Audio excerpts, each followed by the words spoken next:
పైన equal to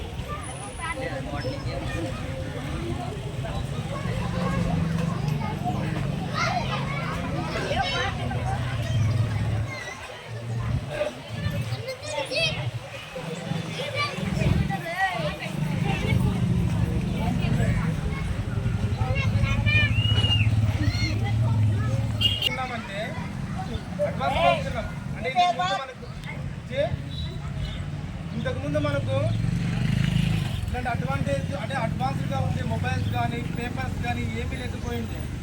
కేవలం మట్టి పాత్రల్లో మట్టి కుండల్లో తినేసి ప్రశాంతంగా ఉండగలం. ఆకుల్లో అలుముల్లో కానీ చేసుకున్నాము. ఇట్లా కాకుండా అట్లా మొత్తం ఏం చేస్తున్నామంట, ఏదైనా ఒక చిన్న పాత్రలు కావాలన్నా అన్నం కానీ ఇంకోటి కానీ మొత్తం ప్లాస్టిక్ కవర్స్లో కానీ మొబైల్స్ కానీ యూజ్ చేస్తున్నాము చాలా మటుకు. అవి ఏమవుతున్నాయంటే ఈ భూమిలో ఇంకిపోవాలంటే దాదాపు 1000 సంవత్సరాలు పడుతుంది. అవి అరిగించుకోలేదు. మనం సామాన్యంగా ఏమైనా చేస్తున్నాం, అన్నం తిన్నాం మనము. మన జీర్ణ వ్యవస్థ ఏదైనా తినగలిగితే ఎంతైతే జీర్ణం కాగలదో అది మాత్రమే తింటాం, లేకపోతే మనకి స్టమక్ ప్రాబ్లం అవుతుంది. అదేవిధంగా మన భూమి కూడా దానికి లోపల దాన్ని కవర్ చేసుకోగలిగి ఉండేది మాత్రమే చేసుకుంటుంది.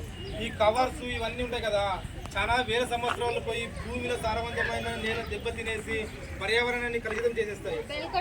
అలా కాకూడదు అనుకుంటే మనము చేసే ప్రతిదాన్ని ఏం చేయాలి తెలుసా, డస్ట్బిన్లో అంటే మనకి ప్లాస్టిక్ వాళ్ళు ఉన్నారు, వాళ్ళని ఏం చేసుకోవాలంటే తీసుకొని వచ్చిన తర్వాత డస్ట్బిన్స్ అన్ని మనం తినే ఫుడ్ కానీ బయటికి పడేయకూడదు, డ్రైనేజ్లో పడేయకూడదు. ఒక డస్ట్బిన్ ఉంటుంది, డస్ట్బిన్లోకి వేసుకోవాలా. నెక్స్ట్ మనకు మొబైల్స్ ఫోన్స్ ఉంటాయి, కొన్ని చెడిపోయిన ఏం చేస్తాం మనం పక్క పడేయకూడదు. పేపర్స్ ఉంటాయి, పేపర్స్ని కాల్చినా ప్రాబ్లమే, అట్ట వదిలినా ప్రాబ్లమే.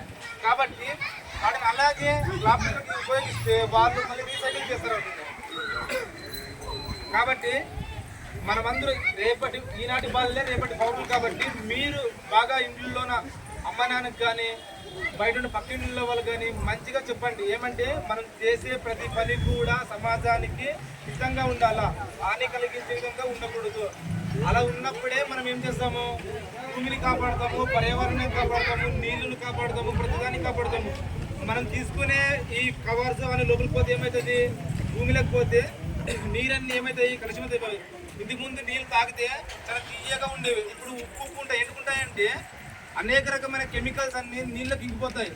ఇంతకుముందు సేంద్రీయ వ్యవసాయం చేసేవాళ్ళు వ్యవసాయంలో ఎరువులు వాడుకున్నట్ల కేవలం ఆవు పేడ లేదా ఇట్లా గడ్డి అవి చేసేవాళ్ళు.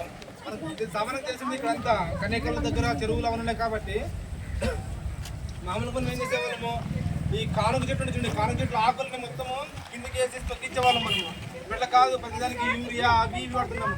దిగుబడి కోసం మనం చేసే పనుల వల్ల తినే రసాయనాలు మాకు తినేస్తాం. మనము లోపడం వల్ల మనిషి బతికేది 100 సంవత్సరాలు, ఇప్పుడు బతికేది 60 సంవత్సరాలు 50 సంవత్సరాలు లోపే ఉంటుంది.